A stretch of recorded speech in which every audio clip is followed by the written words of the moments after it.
ஆண்டவராக இயேசு கிறிஸ்து நாமத்தினாலே உங்களை வாழ்த்தி வரவேற்கிறேன். நான் ஸ்டீன். இந்த வீடியோ மூலமாக உங்களை சந்திக்கிறது ரொம்ப ரொம்ப சந்தோஷம்.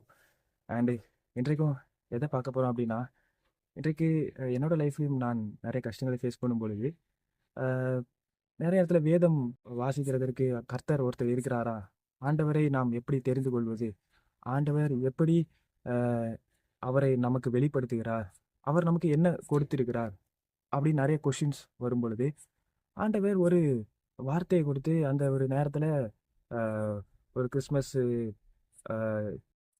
கிறிஸ்மஸ் செலிப்ரேஷன் போயிட்டு இருக்கும் பொழுது அங்கே இந்த பாட்டு பாடுறாங்க. உன் ஆத்மா வாழ்கிறது போல நீ எல்லாவற்றும் வாழ்ந்து சுகமாயிரு பிரியமானவனே அப்படிங்கிற பாட்டு பாடுகிறாங்க. ஹல்லேலூயா. அப்போ நான் நினைத்து பார்த்தேன், ஆண்டவர் என்ன விரும்புகிறார், உன் ஆத்மா வாழ்கிறது போல நீ எல்லாவற்றிலும் வாழ்ந்து சுகமா இருக்க வேண்டும் என்று தான் விரும்புகிறார். ஹல்லேலூயா. நம் கஷ்டத்தில் அப்படியே இருப்பது ஆண்டவர் சித்தம் அல்ல. நாம் அப்படியே இந்த ஒரு சூழ்நிலையிலே மறைத்து போவது ஆண்டவர் சித்தம் அல்ல. நாம் அதிலிருந்து மீண்டு வர வேண்டும்.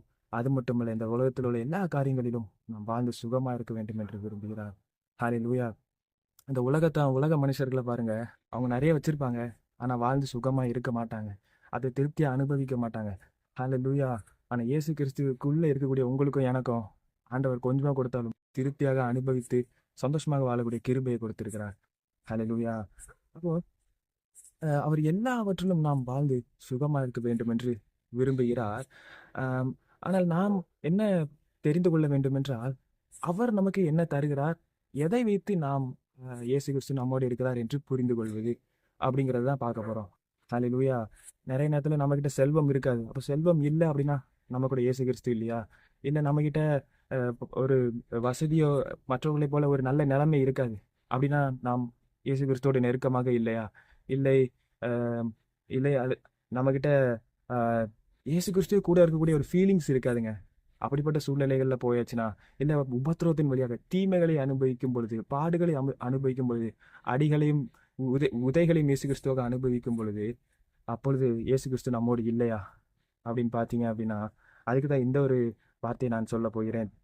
யோவான் 17ஆம் அதிகாரத்தில் இயேசு கிறிஸ்து சொல்கிறார், இயேசு கிறிஸ்து எப்படிப்பட்டவராம், அவர் தன்னை வெளிப்படுத்தக்கூடியவராம். ஹல்லேலூயா. அவர் எப்படி சொல்கிறார் என்றால், யோவான் 17ஆம் அதிகாரம் அதுல 25, 26 பார்த்தீங்கன்னா, நீதியுள்ள பிதாவே, உலகம் உம்மை அறியவில்லை, நான் உம்மை அறிந்திருக்கிறேன், நீர் என்னை அனுப்பினதை இவர்களும் அறிந்திருக்கிறார்கள். நீர் என்னிடத்தில் வைத்த அன்பு அவர்களிடத்தில் இருக்கும்படிக்கும் நானும் அவர்களிடத்தில் இருக்கும்படிக்கும் உம்முடைய நாமத்தை தெரியப்படுத்தினேன், இன்னும் தெரியப்படுத்துவேன். ஹல்லேலூயா. இயேசு கிறிஸ்து சொல்கிறாரு, இதுவரைக்கும் நான் உம்முடைய நாமத்தை அவர்களுக்கு தெரியப்படுத்தினேன், இன்னும் தெரியப்படுத்துவேன். ஹல்லேலூயா.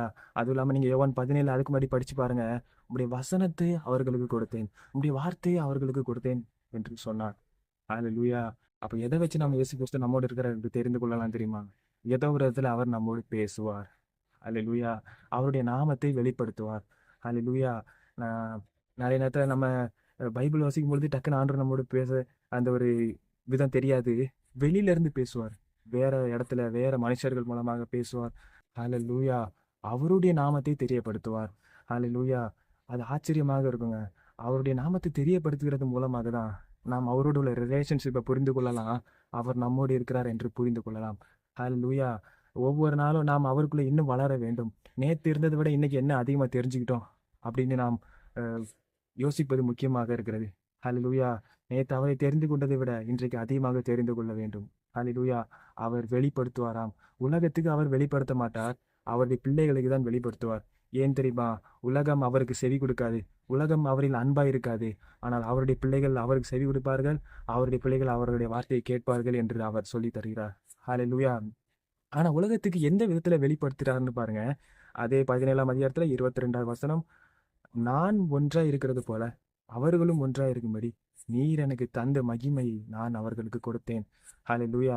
இயேசு கிறிஸ்து அவருக்குள்ளிருந்து பெரிய மகிமையை பாருங்க. அவருக்கு இந்த பூமி அவருடைய பாதப்படி, வானம் அவருடைய சிங்காசனம், அந்த ஒரு இடத்துல தாங்க நம்மளை உட்கார வச்சிருக்காரு. நான் அன்னைக்கே சொன்னேன், அவர் உன்னதங்களை அவரோட கூட உட்காரும்படி செய்தார். ஹல்லேலூயா. அவருடைய மகிமையை நமக்கு தந்தாருங்க. நிறைய நேரத்தில் இயேசு கிறிஸ்து நாமத்தினால தான் எனக்கு இதெல்லாம் நல்ல நிலைமையெல்லாம் கிடைச்சது அப்படின்னு நான் நினைத்து பார்ப்பேன். ஹல்லேலூயா. அவர் நாமம் இல்லைன்னா நான் எங்கே போயிருப்பேன். ஹல்லேலூயா. அவர் இருந்தனால அவருடைய மகிமை எனக்கு தந்தார் என்று நானும் யோசிப்பேன். ஹalleluya. நாமும் பிதாவாகிய தெய்வம் இயேசு கிறிஸ்துவும் ஒன்றாய் இருந்தார்களோ அதே போல நாமும் இயேசு கிறிஸ்துவும் ஒன்றாய் இருக்கிறோமாம். அவருடைய மகிமை நமக்கு தந்திருக்கிறாராம். ஹalleluya.